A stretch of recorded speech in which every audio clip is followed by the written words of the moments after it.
Hello and welcome to game week 25 of the Premier League, and welcome back to Offside and On Tap with your non-Geordie accent speaking Toon fan. Yes, it's me, it's Tricky. How are you all doing? I hope you're really well, having a good week out there.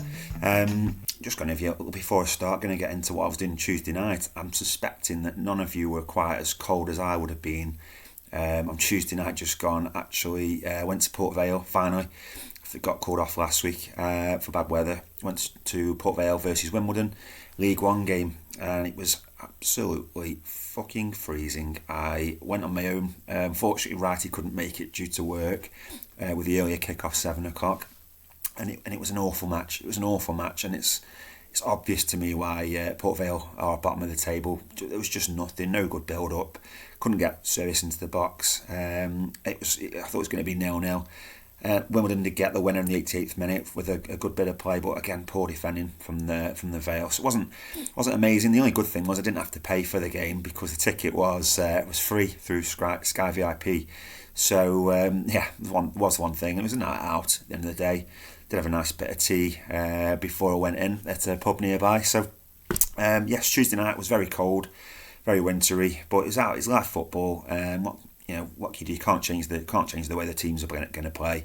You just got to go and embrace it, and I did. So thanks Port Vale for hosting, even though you couldn't get the result. Right, so Offside on Tap. I'm going to get my beer of choice for this week, purchased by the other half. Thanks very much to her.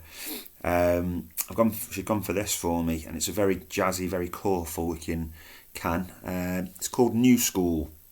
Spelt with a very quirky manner. New Skool. This is a East Coast IPA, 5% alcohol, and it's 440ml can. £1.79 from Aldi is where it was bought from, and it's brewed by the Williams Bros Brewing Company up in Scotland. So let's get it open. Let's have a try. I've never had one of these before. Love having the new ones. Let's have a little try of this one. Yes, very nice. Very much like a sort of punk IPA type thing. I think even the can design is very much like a Brewdog can, and that's got very sort of the same sort of flavours as a punk would be. But that's this week, game week 25's drink. It's a New Skool East Coast IPA. Cheers, everybody. Lovely.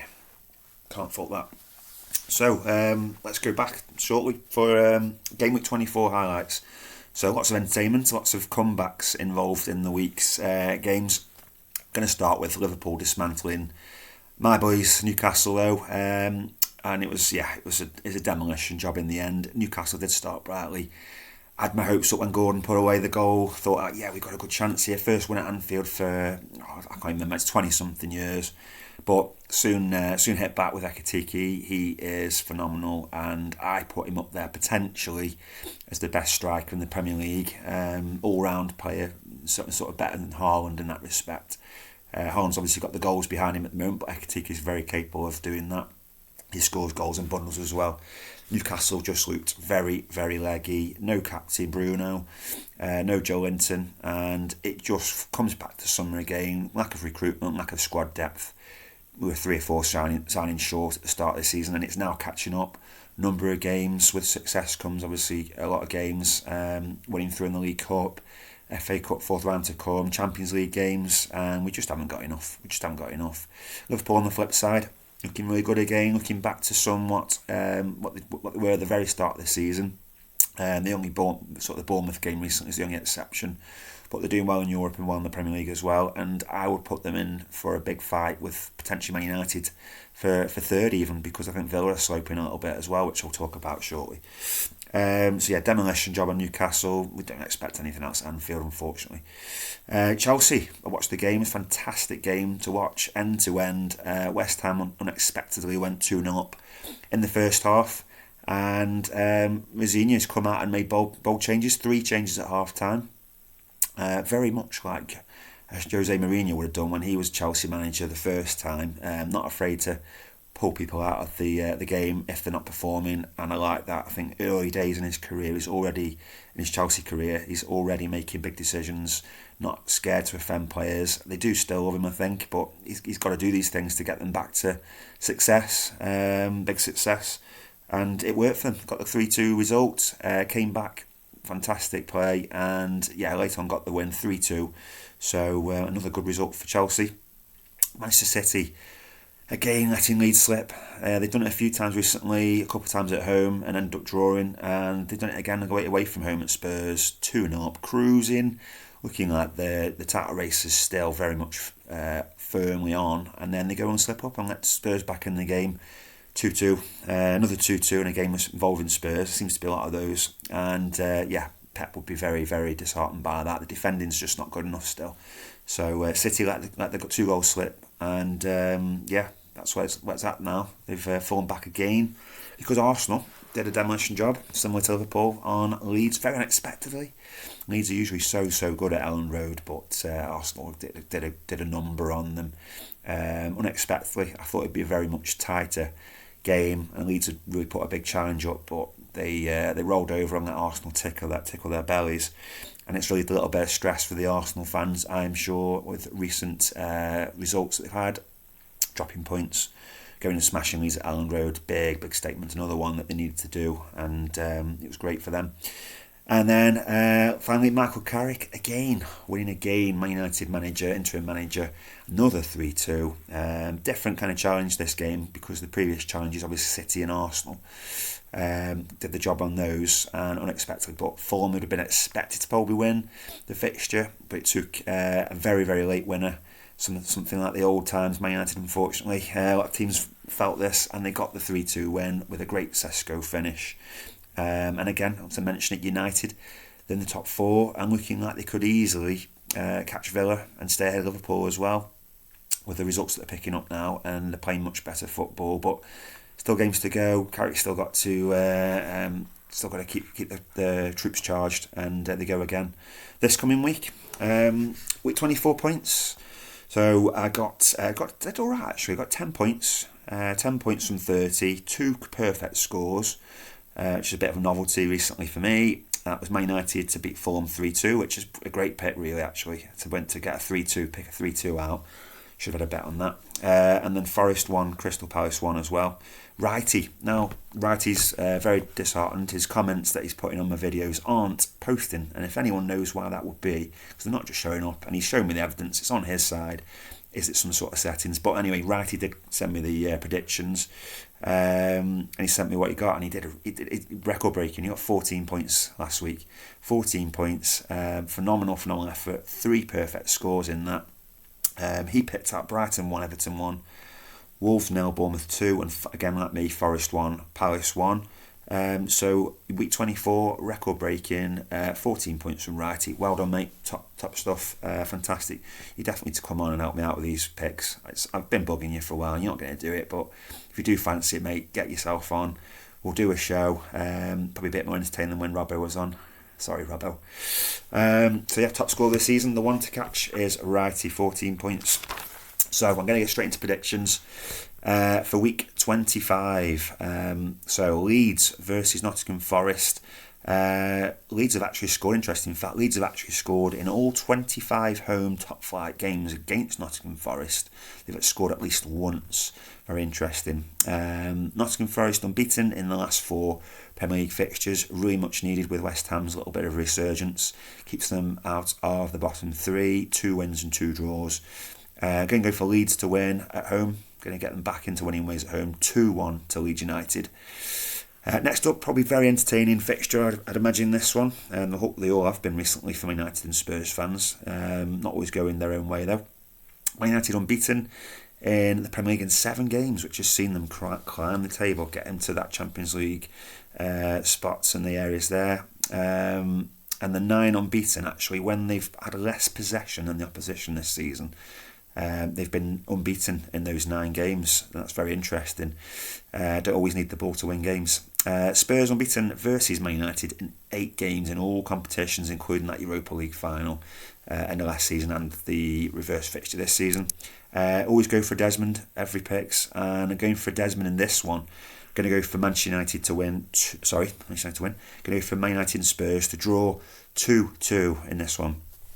Next up, Bournemouth against Aston Villa. Bournemouth, another team that's on a little bit of a slump in recent weeks. They've still got some outstanding players, and I really like Krupi. I think he's going to be the next Premier League young phenomenon, only a teenager still. But winless in 6 in the Premier League versus Aston Villa.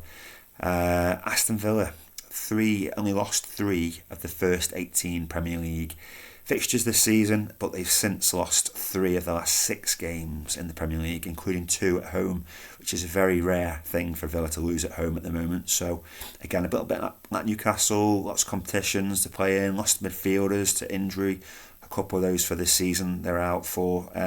So yeah, lacking a little bit in midfield, but I think they'll come through this game, Villa. I'm going to go for Villa to win 2-1 against Bournemouth. I think Villa's title charge is over, but it's especially will be if they don't win here. But backing them to win 2-1 against Bournemouth. Arsenal versus Sunderland. I could do with a result here for Arsenal. Lots of social media stick after Sunderland went back 3 points ahead of Newcastle and got their little gap back. Arsenal unbeaten in 18 home league games against the Mackems, the dirty Mackems. And Sunderland are winless in the last 7 away games, similar to Newcastle, struggle away from home in the league, but they've got the odd result, which has kept them where they are. So I'm going to go for demolition job. There's going to be one this weekend. I really hope it's this one. I would love it. Arsenal to win 5-1. 5-1 gives Sunderland 1 goal. Don't know where that's going to come from. But Arsenal are in the mood. Arsenal genuinely in the mood. So 5-1 Arsenal. Burnley against West Ham. Burnley winless in 15 Premier League games. Now, they haven't been playing that badly, actually. They do look okay. They're always in a game, but they just can't get over the line. And it's ultimately it's going to cost them the status again. Premier League status. Can't stay up for the love and the money after one season. Can't do it. West Ham lost most points from leading positions in the league this season. That's 18 points they've lost from winning positions, which is ultimately why they're still in the bottom 3. Playing much better recently though. Still need to sort the defence out, but I'm going to go for West Ham. Much needed win for them. I'm going to go for 18th to beat 19th. Going to go for West Ham to win 2-0. Fulham versus Everton. Fulham 1 out of 9 wins at home at the Cottage versus Everton in the Premier League, and Everton just don't concede very many away from home. Conceded just 11 in the last 12 away Premier League games. I think they'll concede in this game. Fulham are doing exceptionally well, probably a little bit above par from where you'd expect them to be. Going to go for a 1-1 draw in Fulham versus Everton. Bottom club Wolves only on 8 points against Chelsea. Wolves are also no goals in the last 3 Premier League games. Rising star Mane's not done any goals in that time, and they've not scored a second half goal at home in the Premier League for 10 games. So if they do fall behind, you don't expect them to go into a second half and do anything, especially against a team like Chelsea. Chelsea, if Liam Rosenior can get another win in this game, he'll be only the second English manager to win his first 4 Premier League games as a manager. So I think he's going to do it. It's a great fixture to try and do that in against the struggling Wolves team. Chelsea getting players back to form. João Pedro looking sharp again. Going to go for Chelsea to win 3-1 away at Wolves. Newcastle against Brentford, average of 4.1 goals per game in the Premier League in this fixture, so expect some heroics and some goals. Brentford have won 2 of the last 3 meetings between the two of them, so and they're doing a little bit better away from home after a struggle. I think Newcastle have got to win. Questions will be asked if we don't. I know we're missing Bruno. We've never won in the Premier League before when he's been missing. We've got to do it. We've got to break that hoodoo. We've got to do it, and I think we will. I think we're going to win 2-0 against Brentford. Got to find some legs from somewhere though. Gordon's now out as well with a hamstring issue. Brighton against Palace. I think this is a little bit of a derby if I remember hearing this right. It's an M27 or whatever. It might be M23. Tell me if I'm wrong, please. Derby between them, even though they're miles apart. Brighton versus Palace. 7 of the last 13 Premier League meetings have been drawn between the two teams. Only Wolves and Burnley have got fewer points since the start of December than both of these teams. They've only both got 9 points since the start of December in the league, which is why they've slid down. And James Milner, absolute legend of the game. When he retires, he's definitely going to get some sort of guard of honour, or I don't know what they'll do. There's something, because he could well be the highest appearances in Premier League history. If he plays in this game, he'll equal long-standing record of Gareth Barry. I hope he does it. I hope he goes again and gets another one and he beats it. And I think it'd be a very big struggle to beat that again, anyone else in the near future. So if he gets 3 minutes in this game, he gets 3 minutes in the next game, whatever it is, he'll still get that most appearances, I hope. The game itself, I'm going to go for Brighton to win 1-0 against Crystal Palace. And then finally, the end of the weekend on Sunday Night Football is Liverpool against Man City, big fixture. Liverpool have only lost once in 22 home Premier League games against Manchester City. Yeah, it's a very similar record for Man City against Liverpool at Anfield as Newcastle was. And Haaland has never scored at Anfield for Man City, either in 3 attempts. But records are going to have to be broken at some point. Man City have to win this. If they don't win, and Arsenal do, it's 9-point gap, and it won't come back. They won't come back. Even though I've backed Man City to pull it back, that would make it very, very tough indeed. So I've got to go with a win at Man City for Man City. Going to go for Man City to win 2-1 at Anfield, but we could go either way. It could be demolition from the other team, from Liverpool. So that's the week 25 predictions from myself. Tricky's Treble, going to go into this. Last week was a 5-fold I did, bit of a different thing. A 5-fold after Chelsea's heroics. I thought, yeah, it's a good chance of getting this on the Saturday, but no. Villa and Man City didn't do the job. Villa with an extra man couldn't beat Brentford, so they lost 1-0. And Man City, obviously they withdrew with Tottenham 2-2, cost me the bet. This week I'm going to go for £5 with Sky Bet. I'm going to go for an over 2.5 goals coupon with a treble. I'm going to go for Man United versus Spurs. I think there's guaranteed goals in that game, I really do. Arsenal hopefully with a demolition job over Sunderland. And then Bournemouth against Aston Villa. Bournemouth have still been in they've got the most goal involvements in games they've been involved in the Premier League. So I'm going for those 3 games, over 2.5 goals. A £5 bet returns £20, 6 pence. So a little over 3-1. That would be £10 in the pot for Dementia UK. Hopefully we can get this one. Brill, that's it. That's it from me this time. And thanks for watching. If you can please do me a very big favour, if you haven't already, or if you're a new watcher, there's a little subscribe button, always down with the mirror. It's down here somewhere. It will be appearing shortly on your screen. It's free. You can subscribe. You'll also see my shorts that I do throughout the week, little jabs at teams, or just little interesting shorts that last about 10 seconds each. Won't take much of your day up. And if you've liked the video, please like it as well. If you want to comment your predictions and try and beat Wrighty and myself, then you can do as well. Remember, if you put all the 10 scores in the comments, 1 point for a correct result, and 3 points if you get the exact scoreline for that game. So a maximum of 30 points. The record now, 14 points from Wrighty last week. Can you beat Wrighty's score? Have a great week, everyone. Get a beer, whatever you're drinking. Cheers to everyone. Great week. Hope your team wins, unless you play Newcastle. All the best.